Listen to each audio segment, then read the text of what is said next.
Hey everybody, Lloyd here with Just Got Played, and today we're doing another game unboxing. This time it is continuing coverage of the Marvel United X-Men, and it is the Phoenix 5 expansion. Pay attention to the channel, stay tuned, because we're going to be doing all of the sets, including the stretch goals. So let's go ahead and take a look at what we're getting in this box. So again, this is 1 to 4 players. However, if you have someone playing as the supervillain, it can be up to 5 players. And if you have the team, the blue and gold, you can play with 6 players controlling the heroes, and you can have 1 player controlling the bad guy. So that would take it up to 7. But you do need the core game, either the Marvel United or the Marvel X-Men United, to play it. So it looks like we're getting 6 minis in here. We're getting 5 baddies and 1 good guy. So let's go ahead and open it up and take a look.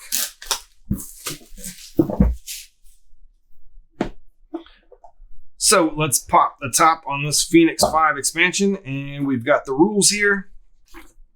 This one's got a little bit of a heftier rule compared to some of the other ones, just because it's multiple pages. However, if you are unfamiliar with Marvel United, the way Marvel United works is the core game has you playing as up to 4 heroes fighting against 1 villain, and you need to knock the villain out before he completes his plan, or knocks you all the characters out. So the way that you do that is you rescue civilians, you defeat thugs, and you clear threats on the board in order to be able to fight the bad guy. What all of these expansions do is they add new game modes or new rules or things you can mix in to kind of mix up the base game formula. You can mix and match a lot of these modes together to create, some big epic game with all kinds of things going on, or you can play something like this, which I believe is a campaign mode, right?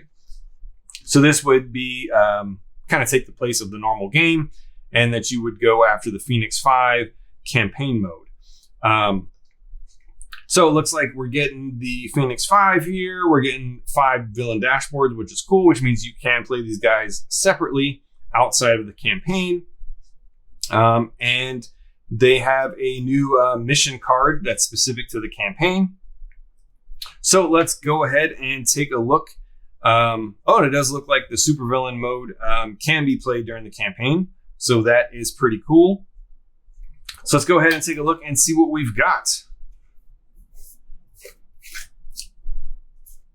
First up, we've got villain dashboards, which these seem smaller than normal. Pretty sure these are smaller than normal, but we've got Cyclops with his special setup and his supervillain hero starting token. So if someone plays as him as a supervillain, they're going to get all of these starting tokens. And then there's some extras that you get based on if a villain won or a villain was defeated. Then we've got Emma Frost.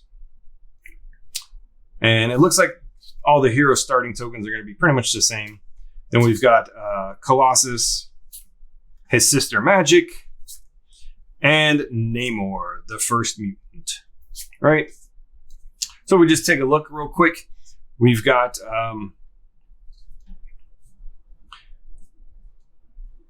all of their BAM effects. They all have their special rules and special overflow. She's actually got a villainous plot.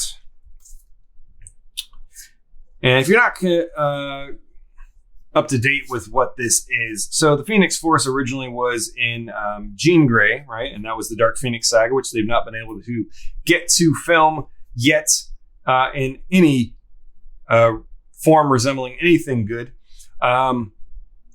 But a few years back, the Phoenix Force came back, and Jean Grey was dead already, I believe. And the Phoenix Force went into these 5 people. It split. I believe the Avengers maybe tried to do something to stop it, and it split. So it actually split up, and it went into these 5 mutants.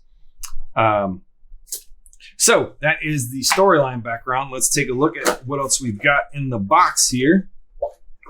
We've got a big old deck of cards.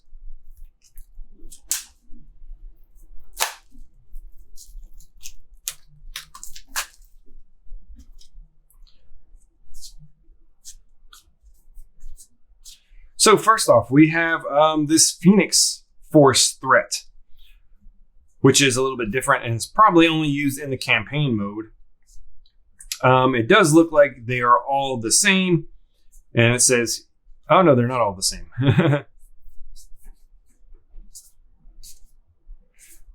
But this is different, and it's specific to the campaign mode. So we've got these Phoenix Force threat cards. Next up, we've got Phoenix Force Cyclops, and he is a villain. So you cannot play these guys as heroes because they were villains in the AVX storyline.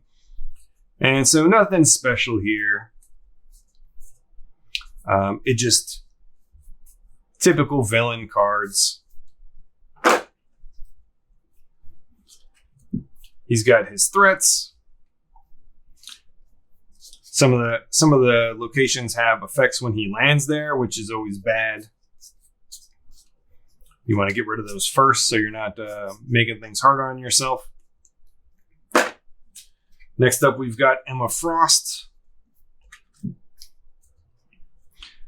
Again, nothing super special here.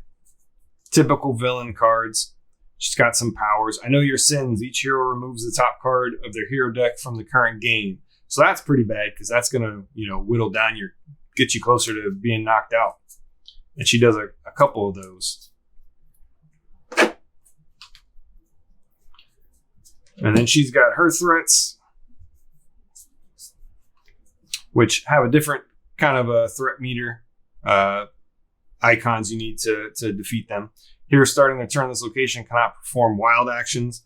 So yeah, it looks like each one is going to stop you from doing one type of action in the game. And some other bad stuff. Phoenix Force Colossus. Again, he's just going to move around, drop a bunch of... It's funny, though. They don't put out any thugs. Pay attention to the next set of cards. But it looks like they're just putting out civilians. Looks like they're just trying to overwhelm with people. Restraining power. The hero with the most cards in hand in Colossus' location must discard cards until they only have one in hand. That sucks. That's pretty much the same thing he has in all of them. So he's basically grabbing you and squeezing the cards out of you. Let's take a look at what his threats are. Oh, so all his are bad.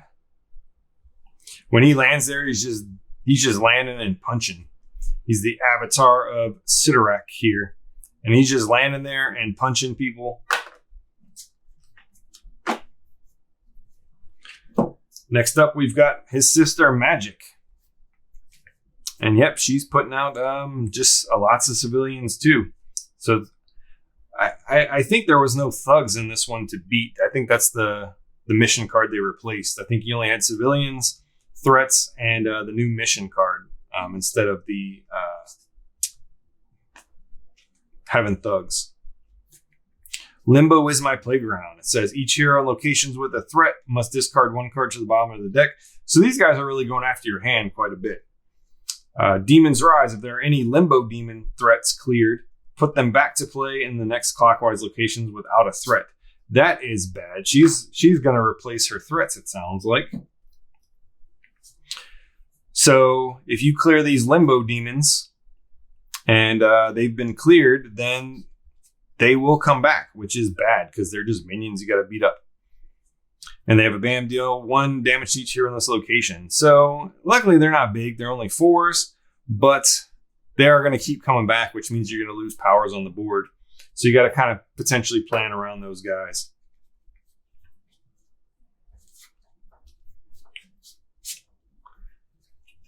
Next up, we've got Namor and the Phoenix 5. And again, very similar. He's putting out civilians. He does have lots of special powers, though. Discard all civilians from a location. He's flooding it. Imperious Rex. Deal 1 damage for each Imperious Rex Master Plan card in the storyline to 1 hero. So as these add up, he's going to possibly be dealing 4 damage when this last one comes out, which is bad. Let's take a look at his threats. Underwater Battleground. So as long as there are any crisis tokens in this location, Namor cannot be damaged. So yeah, you're going to have to clear a bunch of crisis tokens if these are out still whenever you decide to fight them. So it might be better to go after these when you're fighting Namor. Next up, we've got Hope Summers. And she does not have a starting hand power. A lot of the heroes in the X-Men United do have a starting hand power that basically it is a ongoing ability that the sooner you get it out, the better. But Hope does not have one. So let's take a look at her card art. She's pretty cool. So Hope Summers is the child of Emma Frost and Scott Summers. Maybe. Probably get lit up in the comments if I got that wrong, but I think that's where she comes from. I could be wrong, but I think I'm right. I don't know. X-Men timeline is all screwy because Cable is a clone of someone in the future, but he's Scott Summers and Jean Grey's child or something. I don't know. It's all convoluted. But let's take a look at Hope Summers' art and her cards. So yeah, she's doing the old optic blast like Daddy. Embracing Destiny. Discard one card to the bottom of your deck to clear the threat card in your location. If this is the first Embracing Destiny card in the storyline, discard 2 cards instead. So that's pretty cool. You can just clear the threat card in your location with her. And it just gets more, it's really expensive the first time. But yeah, that's Hope Summers. Let's see what her last card says. The next Master Plan card is played face down in the storyline with no effect. Then remove the top card of the Master Plan deck from play and flip this card face down. So that's pretty cool. You're going to negate one, but then you're going to speed them up. So it's a risky move. And then this is the new mission you have to do, which is Train Hope. So you're going to need to put those tokens on it by, I assume, going to a particular place and doing that action and gaining a token there. So that was all the cards. Let's go ahead and take a look at all the minis. All right, so let's take a look at the minis from the Phoenix 5 expansion. And we're going to start with the hero, Hope Summers. So this is a really cool looking figure. She's got, tattered cape or cloak. This is the, future child of, is it Emma Frost and Scott Summers, Cyclops? I'm not 100% sure, but I think that is correct. But yeah, there you go. So this is a pretty cool looking mini. Definitely like it. And now we're going to move on to the villains because that's all that's left in this box.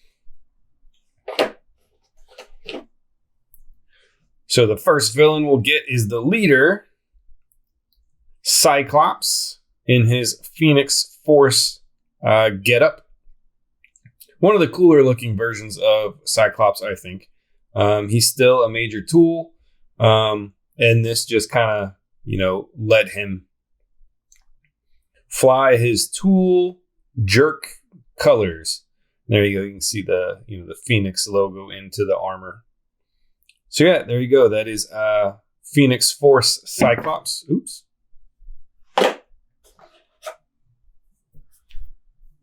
Next up, we have Phoenix Force Emma Frost. And pretty cool figure. I mean, it's really hard for them to do stuff with the, the kind of telepathic heroes because they're not going to be punching. They're not going to be, doing anything really, physical because they're, telepathic. But still a pretty cool figure. Nice sculpt with her flowing robes there. Awesome. Next up, we have one of the cooler figures in the box. It is Namor, the first mutant. And, this clear plastic, this translucent plastic is something that they started doing with the X-Men wave of Marvel United. They don't do it on all the figures, but they add it here and there. And it's a pretty cool look here, him riding the wave, walking on water like he's a certain biblical figure, but maybe Jesus, maybe. Probably have to do a little bit of boiling water here to fix the warping on his staff. It's a little crooked. His rod is going the wrong direction, so we'll want to straighten that out. But yeah, pretty cool figure. I really like the water effect. Nice.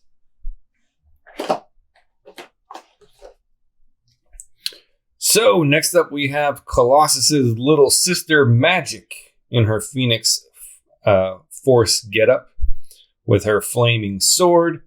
Magik is one of my favorite characters. I just kind of like her look and her power set. The fact that she's like part demon. She's just a really cool figure. And there is another Magik figure in the game in the stretch goal box somewhere. So this is just the Phoenix Force version of her, but pretty cool. I definitely dig it. I like her, little spiky boots she's got there. Pretty cool attention to detail. All right. And last up, we have the hulking Colossus. Now, as I may have learned in one of my other videos, the Gold Team expansion, Colossus is my favorite X-Men and one of my favorite Marvel characters, if not my top one. And, he gets his Phoenix Force get up here. He looks really cool. Just like the other one, I kind of wish he was just a little bit bigger, but I know he's not that, he's not crazy big like the Juggernaut is compared to other people, but I still think it would have been cool to have him a little bit larger. But I definitely like his sculpt here. Very nice mini. And that's going to do it for the Phoenix Force minis.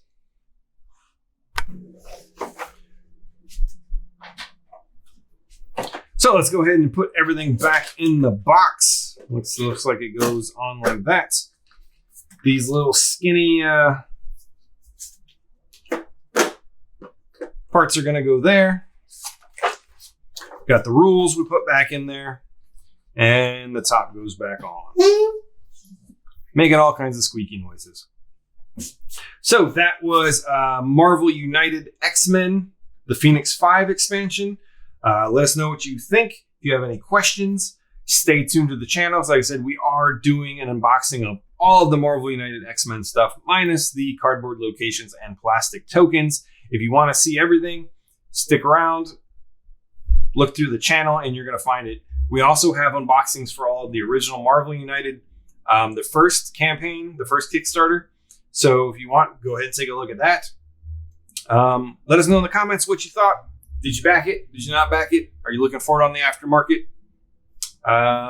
If you have any questions, let us know. Thanks for watching. We hope you enjoyed the video, and if you did, please leave a comment or hit the like button. It really does help us out. If you have suggestions for future videos, let us know in the comments as well, and then subscribe to see what we come up with next.